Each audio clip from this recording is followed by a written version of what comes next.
Welcome back to ChessBox Worldwide. As Razorblade didn't manage to play the 2025 Malawi Open Individual Chess Championship, I decided to bring for you one of his most fierce attacking games. This is a game played between Khalema Sechaba from Lesotho and candidate master Mfune Petros aka Razorblade from Malawi, played during the 45th Olympiad Budapest 2024 between Lesotho vs Malawi match. So about the players. Khalema Sechaba is a chess player from Lesotho. He has participated in several chess Olympiads, including the 44th Olympiad in Chennai and the 45th Olympiad in Budapest. He has also won the Chess Federation of Lesotho CFL Winter Open Tournament and the Bathaya Open Chess Tournament, while Petros Mfune is a well-known chess player from Malawi with the nickname Razorblade due to his sharp play. He holds a FIDE title of candidate master. He consistently performs well in Malawi National Chess Championships, often finishing among the top players and earning spots on the national Olympiad team. Razorblade has represented Malawi in numerous international tournaments including the Chess Olympiads, Russia 2010,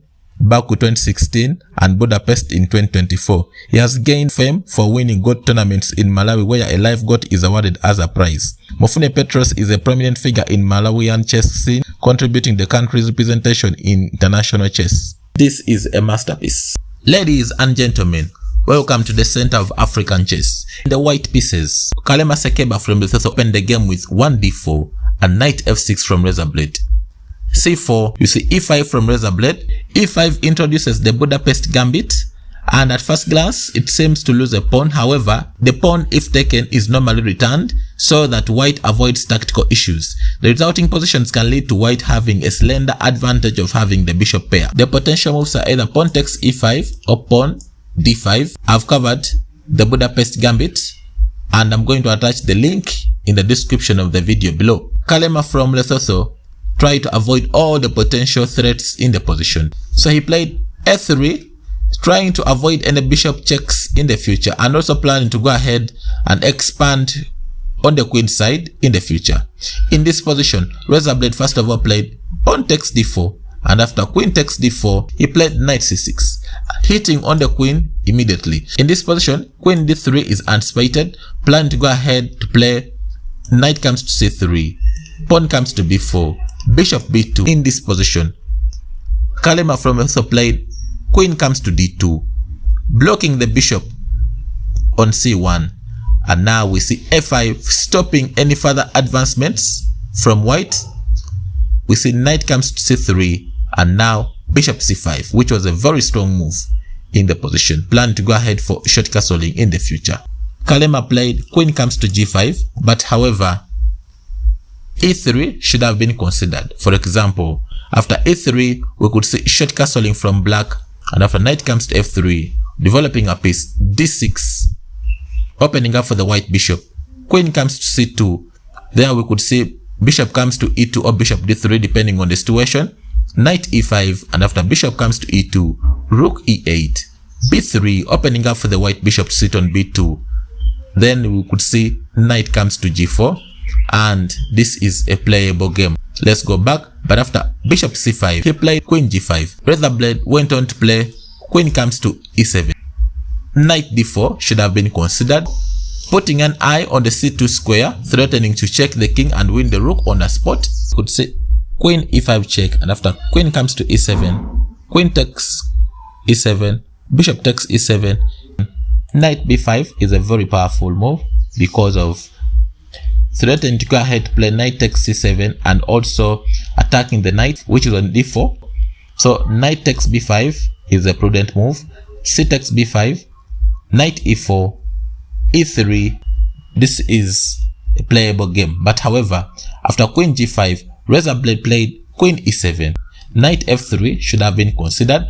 In case of queen takes pawn on g7, then we will see rook comes to g8, and after queen comes into h6, then bishop takes pawn, and in case of king takes bishop, then knight check, forking the king and the queen.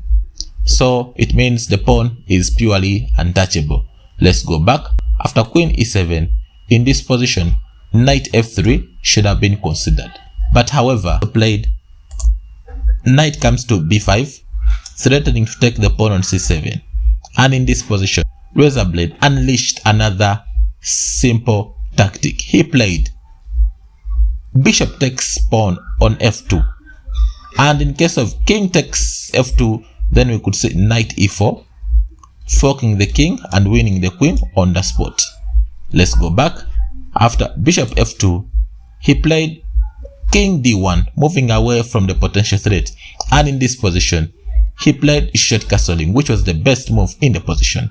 Knight takes c7, and in this position, Razorblade played queen d6 check. But however, d5 was a very powerful move. The potential knight takes d5 and queen comes to f4. They are good moves. However, for example, in case of knight takes d5, we would see knight takes, and after c takes d5, queen e4. In case of pawn takes knight, then we could see bishop comes in on f5, and I can tell you the rest is history. Let's go back. After knight c7, d5 should have been considered, but however, Razorblade first of all played queen d6 check, checking the king and also putting an eye on the knight, which is on c7. You see knight d5. Razorblade played knight comes to d5, hitting the pawn, which is on c4, at the same time preparing to take the knight, which is on d5. In this position, e4 should have been considered. For example, after e4, in case of knight takes e4, then queen f5 is a very powerful move, hitting on the knight, at the same time also attacking the bishop, which is on f2. Let's go back.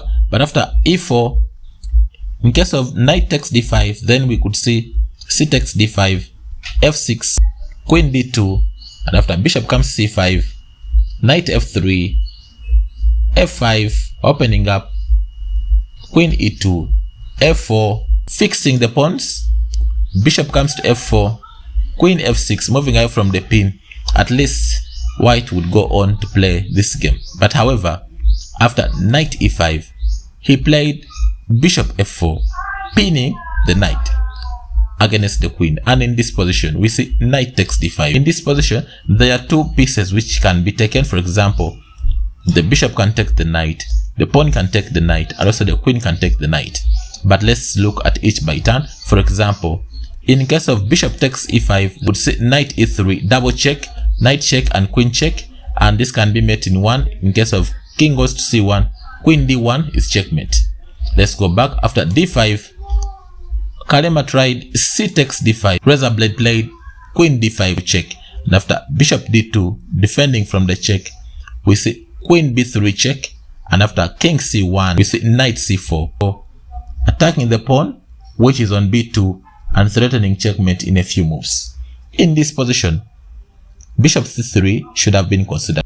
Khalema tried rook b1, defending the pawn, and in this position, Razorblade played knight comes in to e3, threatening checkmate in one. All these squares can be used for checkmate, and there is no way on how white can continue. In this position, Khalema resigned because of the potential bishop takes knight, and after bishop takes bishop, check, loses the queen on the spot. Thank you for watching, and I wish you the best of luck in your games.